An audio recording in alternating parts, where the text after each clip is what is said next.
Bienvenidos a la clase virtual de Físico-Química. Hoy vamos a estudiar cambios de estados. Nosotros ya estuvimos viendo cuáles son los estados de la materia. Lo vimos hasta la clase pasada. Para poder estudiar hoy los cambios de estado, lo que vamos a hacer es tener en cuenta la temperatura. Nosotros vamos a usar mucho esa variable porque es una variable en la que nos permite manipular cambios de estado, ¿sí? Como ustedes ya conocen, hay temperaturas altas cuando hace mucho calor o temperaturas bajas cuando hace mucho frío, ¿sí?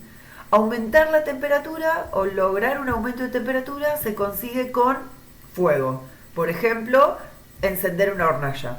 Disminuir la temperatura o lograr que haga frío se logra metiendo objetos en la heladera, por ejemplo. ¿Estamos de acuerdo? Nosotros vamos a estudiar, vamos a repasar acá el concepto de los tres estados de agregación de la materia, que son sólido, líquido y gas, ¿sí? Y para poder entender cómo una misma materia puede cambiar de sólido o de líquido y de líquido a gas, vamos a estudiar como ejemplo el agua. Nuestro elemento agua es un elemento que en la naturaleza y en la vida cotidiana nosotros lo vemos en los tres estados. Lo vemos sólido en el cubito de hielo, cuando sacamos de la heladera un cubo de hielo. Lo vemos líquido cuando abrimos la canilla y sale un vaso de agua. O la estudiamos en estado gaseoso cuando mamá cocina o hierve agua en la cocina. ¿Estamos de acuerdo? Vamos a decir, en función de esto que estuvimos estudiando recién, que un aumento de la temperatura siempre va a provocar el desorden en las partículas. Es decir, que si estaban juntas, el aumento de la temperatura va a hacer que estas partículas se separen. Y eso tiene que ver con el estado sólido, que en el estado sólido las partículas estaban todas juntas una al lado de la otra. Y en el estado líquido las partículas logran separarse. En el estado gaseoso las partículas hacen lo que quieren. Entonces, al aumentar la temperatura, lo que hacen las partículas es sentir que se molestan y empezar a despegarse. ¿Estamos? Bien opuesto al aumento de la temperatura, una disminución de la temperatura siempre provoca el ordenamiento de las partículas. Es decir, hace que si estaban separadas, ahora se junten. ¿Estamos de acuerdo? Una vez que presenté la variable de la temperatura, vamos a empezar a estudiar los pasajes de estado. El primer pasaje de estado recibe el nombre de fusión. La fusión para nosotros es el procedimiento mediante el cual la materia en estado sólido se convierte en estado líquido a causa del aumento de la temperatura.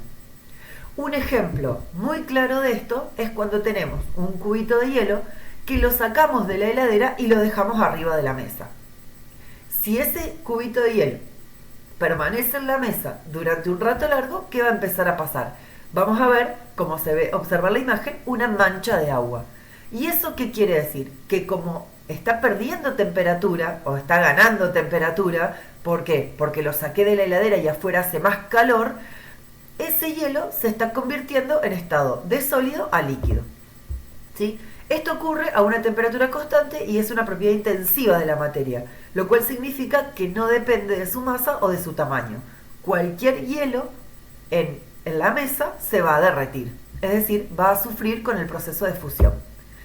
Vamos a decir que la temperatura de fusión del agua es 0, ¿sí? El segundo pasaje de unidad va a ser el de vaporización. ¿Qué significa vaporizar? Vaporizar significa o es el proceso mediante el cual la materia en estado líquido se convierte en estado gaseoso a causa del aumento de la temperatura. Si yo ese cubito de hielo que lo dejé convertirse en agua, es decir, en estado líquido, ahora lo llevo a una hornalla donde mamá va a hacer unos fideos, ¿qué es lo que voy a ver? Voy a ver cómo el agua se convierte en vapor. En la imagen que acaban de ver, el agua de una laguna se evapora, se vaporiza, se convierte en vapor o en gas para formar las nubes, ¿sí? Cada materia tiene una temperatura de vaporización particular. Nosotros diremos que el agua se evapora a 100 grados, ¿sí? Un ejemplo mucho más cotidiano es el de la olla cuando hervimos el agua para cocinar. Por lo tanto, sinónimos de vaporización van a ser la palabra evaporar o hervir. Bien, continuamos. Lo que vamos a ver ahora es un proceso mediante el cual la materia en estado gaseoso se convierte en estado líquido a causa del descenso de temperatura. Este es el primer ejemplo en el que deja de aumentar la temperatura y la temperatura ahora empieza a bajar. A ese proceso se lo llama condensación. La condensación entonces es que a ese gas que nosotros teníamos dando vuelta por ahí, lo enfriemos de modo que logremos obtener nuevamente agua en estado líquido. El ejemplo clásico de eso es, seguimos cocinando, ponemos una tapa sobre la pava que está hirviendo, ¿sí? ¿Qué es lo que vemos? Vemos que se juntan gotitas de agua, que se forma el agua y se cae.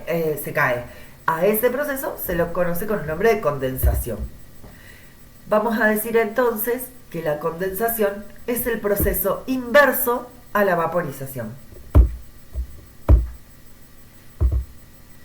Miremos ahora qué pasa con la solidificación. Vamos a decir que la solidificación, vamos a ver el dibujito para intentar pensar primero. La solidificación, ¿qué va a hacer? Pasar líquido a sólido. ¿Qué hacemos con el vaso de agua? Lo metemos en la heladera para que se haga hielo, ¿sí? Ese es el proceso de solidificación. ¿Y qué pasa con la temperatura? Le vuelvo a sacar calor, es decir, meto en la heladera para que haga más frío, ¿sí? Solidificar entonces es el proceso y el resultado, es decir, lograr que un líquido se vuelva sólido. Puede definirse la solidificación, por lo tanto, como un proceso de tipo físico que implica un cambio de estado de la materia.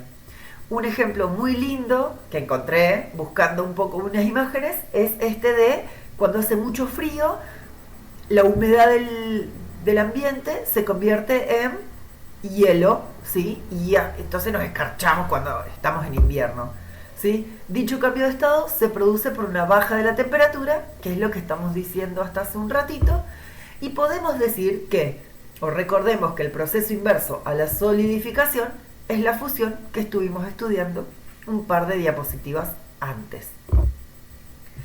Nos queda el último proceso, que se llama sublimación.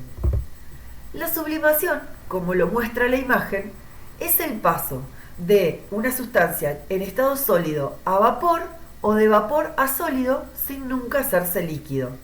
¿Está? Eso es lo que va a hacer la sublimación. La sublimación hace los dos procesos. El proceso de convertir sólido en gas o gas en sólido, pero ninguna de las dos veces fue líquido. Se define entonces como sublimación el proceso de sublimar, es decir, pasar del estado sólido al de vapor de forma directa, sin ser nunca líquido. En química existen varios sinónimos de sublimación, pero nosotros vamos a decirle sublimación a los dos pasajes. Sin embargo, quiero dejarles aclarado que puede haber otros tipos de nombres para el mismo proceso. En química, la sublimación, también conocida como volatilización, es el procedimiento que convierte materia en estado sólido, del estado sólido al estado líquido, sin necesidad de llevarlo nunca hacia el estado líquido. Dije todo mal. Es el procedimiento que convierte la materia del estado sólido al estado gaseoso sin nunca ser líquido. Usamos esta palabra para nombrar al método opuesto también, la conversión directa del estado gaseoso al sólido, aunque muchas veces o habitualmente se habla de sublimación inversa o cristalización, ¿sí? La única palabra que ustedes tienen que acordar es sublimación. Un ejemplo de la vida cotidiana es la nieve que se hace gas rápido para ir a las nubes, sin nunca ser líquido. ¿Estamos? Y por último, para terminar la clase de hoy, lo que les voy a dejar es el resumen de todos los estados y de todas las conversiones con cada uno de los nombres. Estamos de sólido a líquido, líquido a gas, de gas a líquido y de líquido a sólido. Bueno, espero que me hayan prestado mucha atención, que se haya entendido. Muchas gracias por su atención y nos vemos la próxima clase.